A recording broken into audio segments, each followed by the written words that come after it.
transformer of teams, author of Soaring Beyond Midlife and The Eagle Who Drank the Hummingbird Nectar. Aneace Haddad, thank you very much indeed for joining me. Hello, Paul. Great to be here. Great to meet you. So we were talking just briefly. I hit 50. You are obviously 51, as I can tell. Yes, I am. Thank you for that. anytime. A fellow sufferer, I've got to change.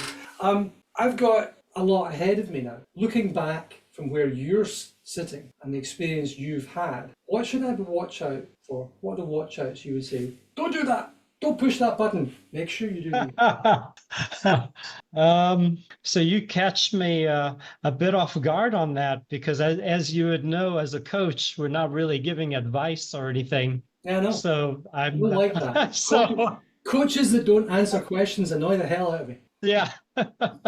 So what my experience was going through that process, I built my tech company in the south of France, grew it to 30 countries. And when I was 47 in 2007, so that makes me just a wee bit over 51, Okay. just a little bit. And sold the company at 47. And I thought I was going to be a serial entrepreneur because that's all I had ever known. I thought I had really one shot in life. I became a programmer early on. I programmed C language systems in Unix a long time ago. So I was very much a techie, and then became an entrepreneur, built the company. And I think my biggest mistake during that period was believing I really only had one shot, and that what I had built up, the expertise that I had built up, had value, and that I should monetize and leverage the value of those 20, 30 years of experience that I'd built up. And now looking back at that period, what I can see is that I was wrong on so many levels. I didn't have just one shot in life. I wasn't destined just to be a tech entrepreneur. I discovered I liked people more than computers, because I became very proud of people that worked for me that went off and became CEOs, CTOs, CFOs of other companies. And that gradually nudged me into a direction where I was working with the people a lot more than technology. So that was a big discovery, that I didn't have just one kind of path in life, that there would be more paths that would open up. Another big discovery was that the expertise and experience and everything that I had built up through lots of pain and learning and challenges and failures and successes, the idea that had value was fake. So I discovered that the real value lay beyond that. And in my work today, I don't find my value as being in having answers for people. My value is more in creating an environment and asking questions where people's own wisdom can emerge, which is a very different kind of value than what I depended on in the first half of my life. So that would be the biggest takeaway, would be to become aware that the value, like, what's his name? Marshall Goldsmith, who says, what brought you here won't get you there. It's very much like that. But applied to midlife, where it's even more blatant, that the search for knowledge and expertise and experience and all that we had in the first half of our lives doesn't really work in the second half, because our value is elsewhere. I think I've noticed certainly an aspect of that. The fact that you're saying that there's not just one shot and that the value is to be found somewhere different than previously. I was meandering, aged 47, 48, but I was 49 and 9/4, and thinking, well, does that mean my mum was a teacher? It was a very hard job, and so she retired at 56. 6 years, retired in 6. I do what? Do number one, and pay what, right? I'm going to be working till I'm 92, which apparently is the actuarial age of my death. I once had this thrust upon me through some insurance website. I was tapping in for something, and you'll die at 92, and I went, well, thanks a lot. That's good to know. I'll put it in my calendar, any particular date. 2 p.m. in the afternoon on the 13th of February, 19. Anyway, so I'm going to be working till I'm 92 anyway, because I've got 2 kids and they're still young-ish. So I'm going to be forking out for them for a very long time, I'm sure. Unless, of course, they make their own thing. But the idea of one shot came that I was thinking, is this it? Is that me? I'm done now, right? Because I've done the startup, I've done the scale up, I've done the corporate, I'm doing some board work. Is that it? I'm over. I'm just going to sit on the beach and it'd be quite nice actually, but for a little while before. And then you realise that no, you've got another 40 years of this stuff. I might not be working for all of it, but I can't imagine not actually doing something meaningful. Yeah. Even if it's just meaningful to me. Yeah. Right? And that value piece is all the things that I've learned and spent. If you're listening in the podcast, what you can't see is me pointing at a ton of books here, and I'm surrounded by them. I firmly believe you can outlearn people. Okay, you can outread and outlearn the competition. Just go. You have the sum of the world's knowledge and cat pictures in the palm of your hand and the devices and things. So you can outlearn anything. But then so can everybody else. So where's the value? Is the value in your experience? Well, I've had 50 years of life. That's pretty useful. Well, you've had obviously 51 years of life. 51 years of life. Right? So I'm going to stick with this theme here, Aneace. Take your knowledge, take that and try and turn it into wisdom. And I try to define wisdom as the knowledge that you've gained plus the experience that you've had to apply the knowledge, and that's your wisdom. And my son, who's 10, said, no, you're missing something. And that bit was the giving of it to others. Oh, that's very cool. Wasn't it? For 10. Whereas you take the learning, the experience, the knowledge, the wisdom, but you're missing, it's not wisdom yet until you insert the giving of it to others. Yeah. If it's in your head, wow, that's amazing that your son at 10 years old is already talking like that. He did it from the context of his teachers in his school, because the teachers know stuff and they talk about stuff. Are they necessarily wise? Because some of them are quite young, right? So they're missing a component there. They don't necessarily have the experience of that knowledge applied. So it's the three in combination. But then your point is, what is this? How do you take this transformation from the not one shot, but I've got this, what next question? Yeah. Do you answer with it, okay, now I need to go off and learn, Bitcoin stuff, whatever, GPT, insert random letters of stuff here so I can be useful in the future? No. A, because I'm not interested, and B, because I probably wouldn't be any good at it. Where do I earn a living? How do I add value? How do I do something the world uses? Well, I've got this stuff behind me. How can I use it going forward? I think that's part of the question. Yeah. I love the reflections you're going through. It really matches a lot of what I've been working on. My mind is pulling at a number of threads that you touched on. There's one big one. I have an exercise I use, a visualization exercise, is who will I be at 100? And it came about from seeing that question on an elementary school bulletin board here in Singapore some, 8, 9 years ago. And there was a bulletin board outside the elementary classroom. Who will I be at 100? And the kids had put up their answers. Some of them were kind of silly, funny answers. But it hit me instantly that it wasn't so much the answers that mattered. It was simply posing the question. What hit me was that here's a whole generation of kids that know they're going to be living and working and doing productive stuff, even at 100. Whereas the unspoken or the spoken kind of zeitgeist that we grew up in was you're going to get up to something like 65, retire, and die just a few years later. So it's such a big shift in mindset. And when I'm working with people in their 50s, hearing things like, I've really only got one more shot left to make that next level C-suite job that I want. I want to become general manager of a larger country. I've only got one shot because I'm 53. It's going to build up over the next few years, and that's it. And then the conversation turns around, what are you going to do after that? And it doesn't need to have an answer. It's simply, what are you going to do for the next, like you said, the next 40 years? You might take some time off at first and go play golf and all that, but at some point you're going to be wanting to do stuff with people, bringing value out. And what would that be? And just asking the question, I think, is really powerful. There's a guy who's speaking to an aged monk, and the monk was saying that throughout most of his life he's been wrestling with great questions, wrestling with God. And he asked him and said, "So do you still do that?" And he says, "Oh, I wrestle with God every day." "And do you hope to win?" And he says, "No, my son, I hope to lose."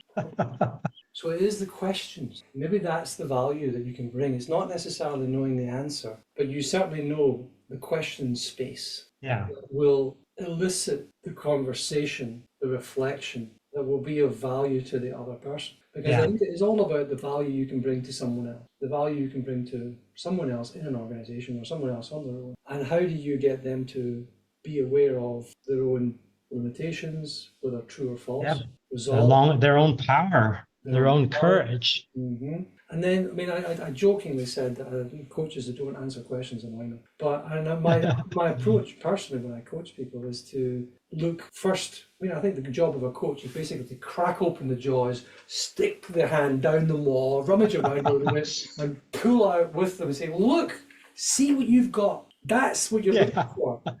But then invariably what you've pulled out is incomplete, right? So it's not the whole picture. And if you do have the experience or you do have better questions, ideally, but if you have the capacity to say, "Look, and this is how some people have done this is how I have done this. It's not the answer, but it's an answer that you might want to explore." I think that's kind of a valuable expansion in the coaching.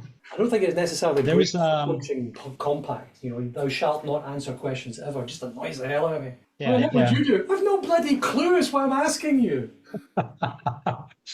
There's the founder of ontological coaching. You may know this. The founder of Newfield Ontological Coaching, Julio Olala. He's a Brazilian. He has this fabulous quote, which is very much in a Brazilian kind of a flavor, and it goes, "Knowledge is a love affair with answers. Wisdom is a love affair with questions." And it's that notion of a love affair. It's loving the question, not in order to get the answer, but just loving the question, which I find very enticing. There is, I mean, as an entrepreneur, obviously a successful entrepreneur, when you're thinking of it in the context of business leadership and the stuff that pays the bills, we have to be delivering an outcome. And while the question is useful, the question alone is not enough. So we have to be driving people to answer the thing.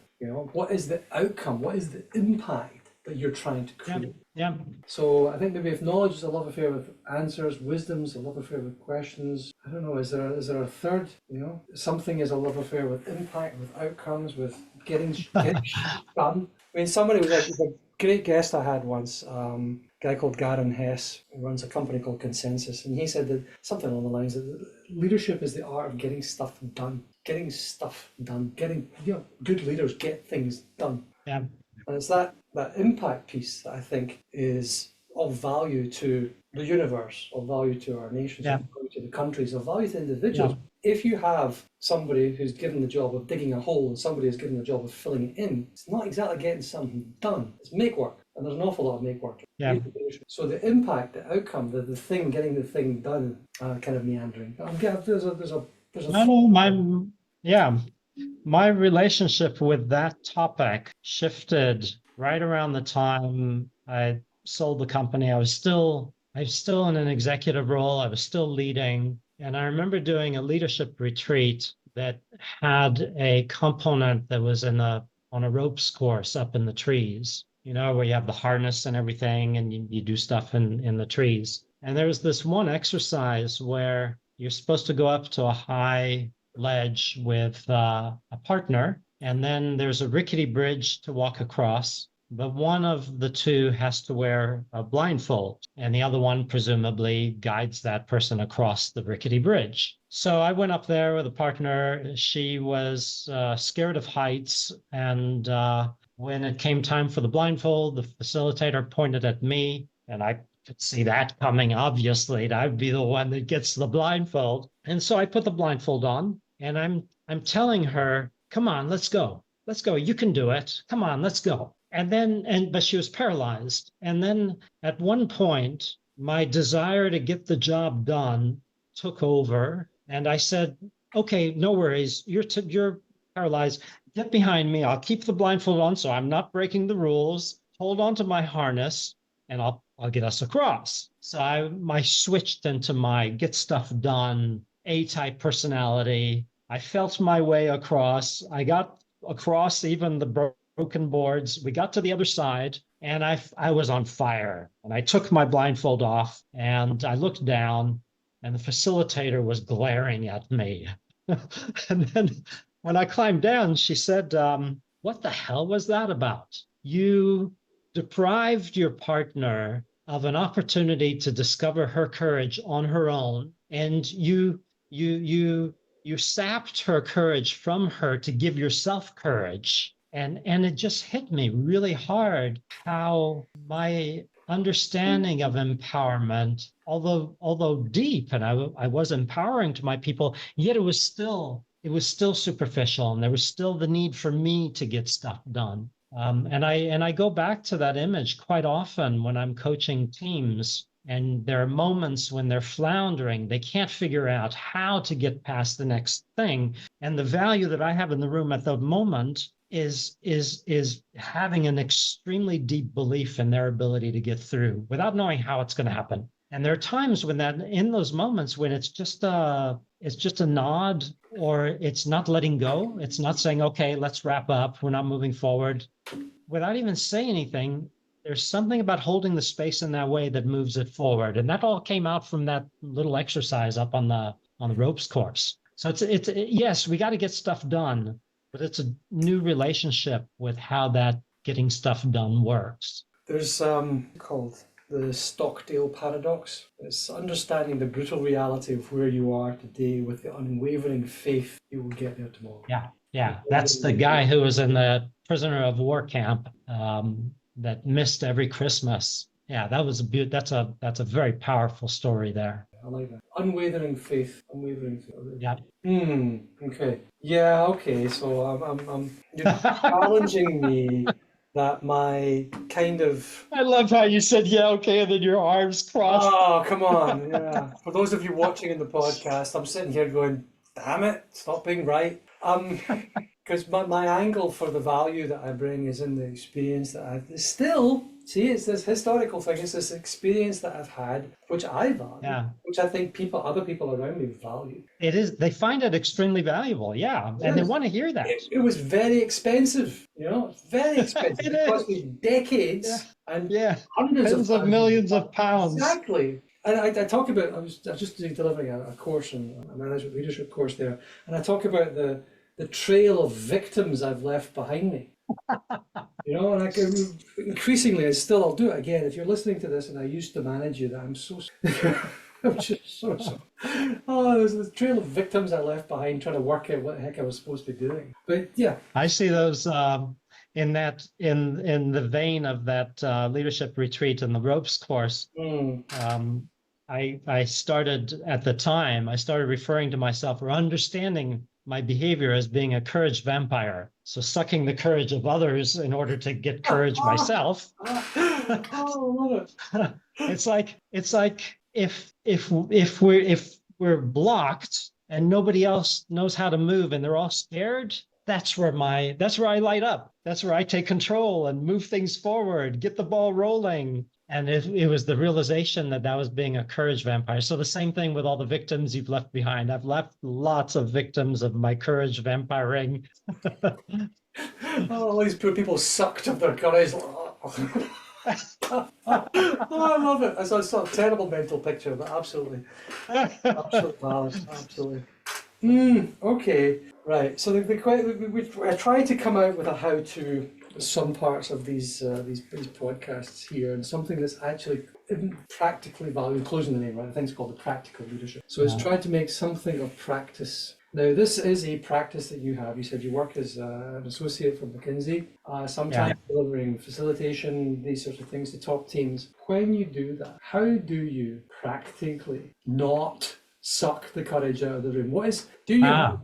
Take us through. What can somebody do? So there is a process that's become my kind of signature process for starting every top team journey. So generally it would be with a C-suite team and would go over 9 months to a year. We'd have maybe 4 retreats over that period, 1 per quarter. And I started out now almost always with a conversation around something that sounds like top team effectiveness, because usually that's what they want to look at. How do we become more effective as a team, as a top team? Right now, we're all in charge of our different functions and silos and business units, but how do we function better as a team? So I'll start it out with on a flip chart with a 1 to 10 rating. And invite them to put a red dot on where are you today as a team from 1 to 10. And the red dots will go anywhere from 3, 4 to a 7, possibly. And then I'll have them put a green dot on where they need to be as a team in order to achieve everything that's on their plates. And it's always higher. The green dots tend to be 8, 9, 10. So they're declaring through their own assessment, a very complex assessment, taking in all kinds of parameters that the brain can handle, and they know their environment. They're coming up with these very simple numbers. Where are we today? 4 or 5 out of 10. We need to be 8 or 9 out of 10. And then you unpack that. Questions, why do we see things so differently? Some of us see us at 4, others at 7 or 8. Good questions to unpack. Why are we looking at different end results, 8, 9, 10? Then you unpack beliefs about 10 out of 10. It's impossible. If we're 10 out of 10, we won't be effective. So they have this contradictory beliefs on things, and those start to come out. And it's almost like the courage is there already just because they've identified that gap on there. It's not me telling them, here's a gap that I see. Here's an assessment I did of you, and this is the gap that this is showing me, and this is what you need to do to be better as a team. It's emerging from them. So it's much easier for the courage to come out of it because it's their declaration. Mm-hmm. Mm-hmm. That's a critical way to start for me, to start the journey. And it's very valuable in that it establishes that it's under their control and it's their assessments that we're using, not my own assessments of them. That way, at any moment, I can say, so this conversation that you guys are having right now and that you're stuck on, 1 to 10, where is that? And they go, oh, yeah, God, we're back in the 4 out of 10 range. So what would a 9 out of 10 version of the same discussion you're having look like? And it'll often switch. Mm-hmm. When they recalibrate. I'm sure you run into this all the time. I like inverting things. You know, it's the Charlie Munger or one of those guys, one of those top 10 things. And it is simply it's exactly that. It's inverting the process. It's turning something on its head to say, yes, this is a problem right now. What would it be like if it wasn't? Yeah. Yeah. Yeah. Rather than talking about the problem, you're 6 months in, you're looking back and you're saying, this was great. Well, what was great? Yeah. Well, we did this. Yeah. And equally, if you're just it's like the pre-mortem idea, you're going through a process to work out how you're going to do something, that's fine. Now let's go back 6 months from now as an abject disaster. Why did it go so badly wrong?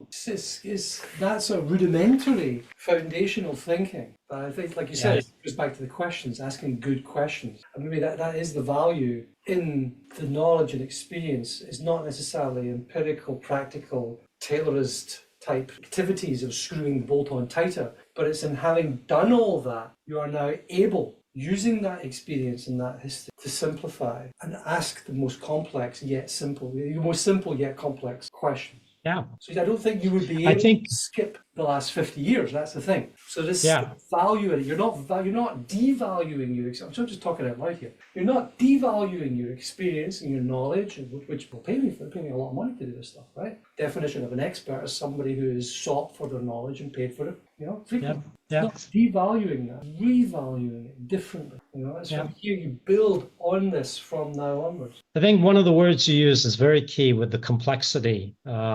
I think the first half of our career is we learn to navigate complicated situations and environments and knowledge structures and all that. And that approach of a kind of a Taylorist thing of what are the 5 items I need to do, all that works really, really well in a complicated environment. And then you have complex stuff where that just falls apart.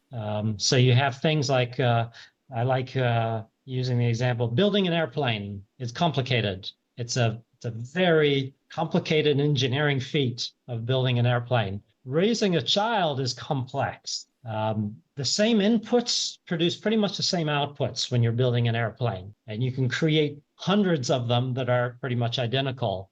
Raising a child in the same family, you've got 2 kids, is that it? Yeah. It's a complex thing. There's a lot of complexity involved. There's tons of moving parts. And in that environment, it's a different type of leadership than the first half of our lives. I love using analogies with kids because most of the people that I work with, C-suite, their kids tend to be older, although there are more and more that have younger kids like you. Most of them have kids in their teens or post-teens, and they've left. Some of them have begun leaving home. Board members tend to have kids that have already left home. And you can see a difference in attitude.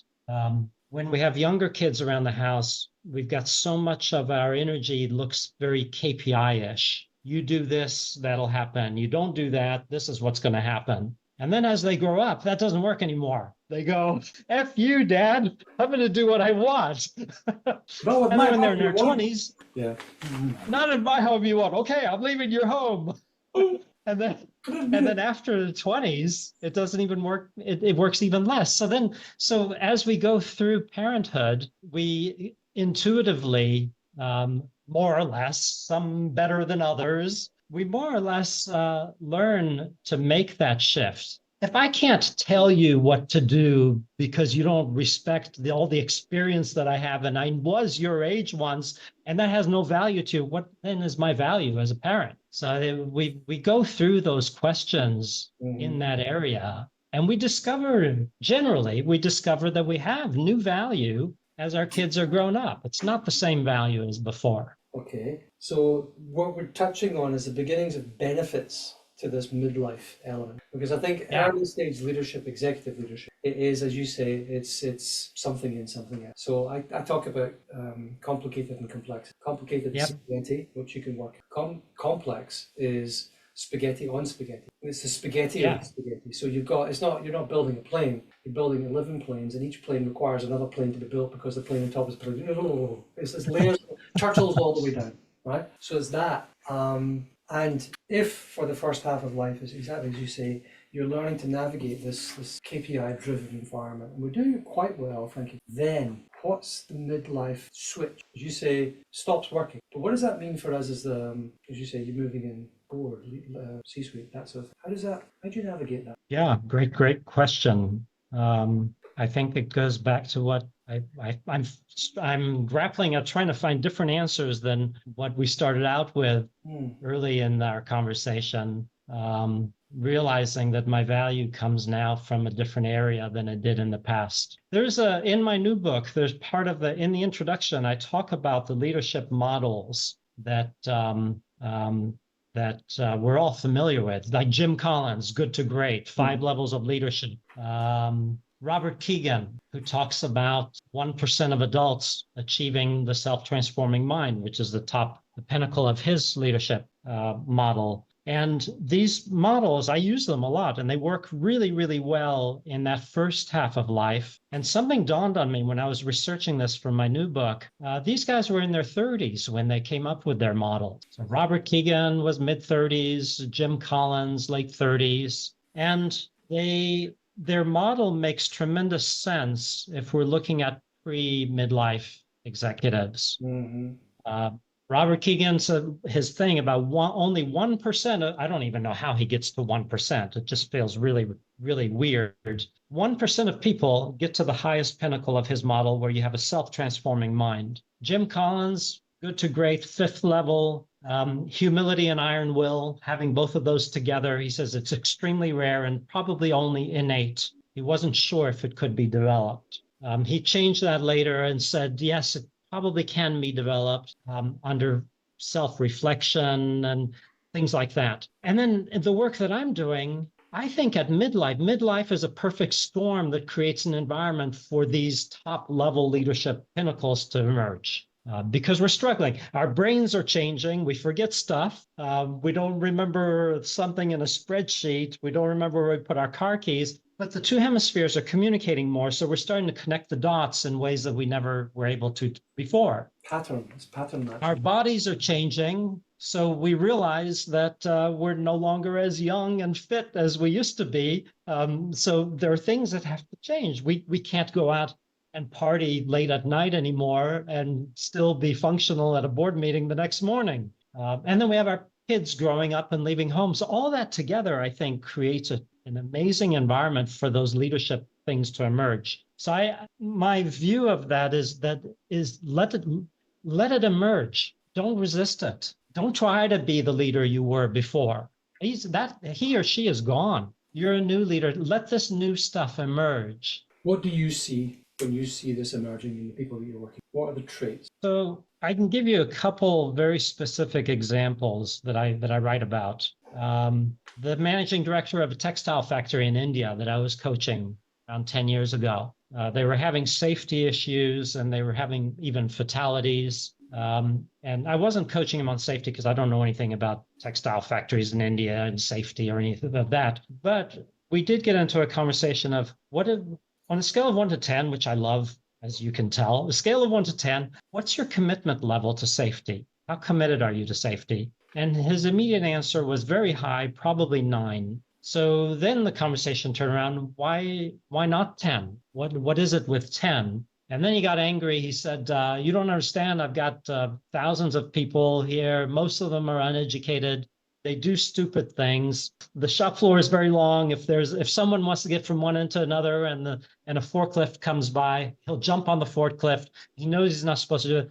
I can't be on everyone's back. That was kind of his definition of 10 out of 10s. I have to babysit everyone. Okay. But then because he was at midlife, I don't think he would have had this reflection process earlier. He would have just been strong. That's ridiculous, Aneace. That'll never happen. I got to find another way to get rid of the fatalities. Here he stayed in that reflective mode after he got over being angry with me for asking the question. And a few weeks later, we had another coaching session. He was all excited. He said, I found my 10 out of 10. He said, I was walking along the shop floor.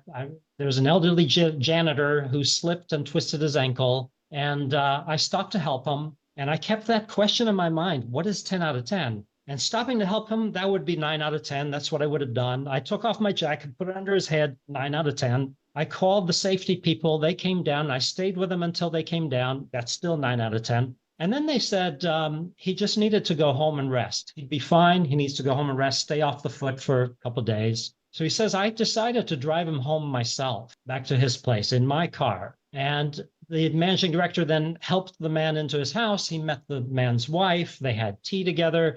He made sure she would commit to keeping him at home resting. And his 10 out of 10 was not babysitting. It was developing a deeper human connection to each individual around him that he would encounter. And his commitment then to safety just went up by that. And that's midlife. That's the type of transformation that we see at midlife. He's all of a sudden recognized, not that he probably didn't, but he's recognized the value of everybody who's working for him, the humanity of everybody working for him. Yeah.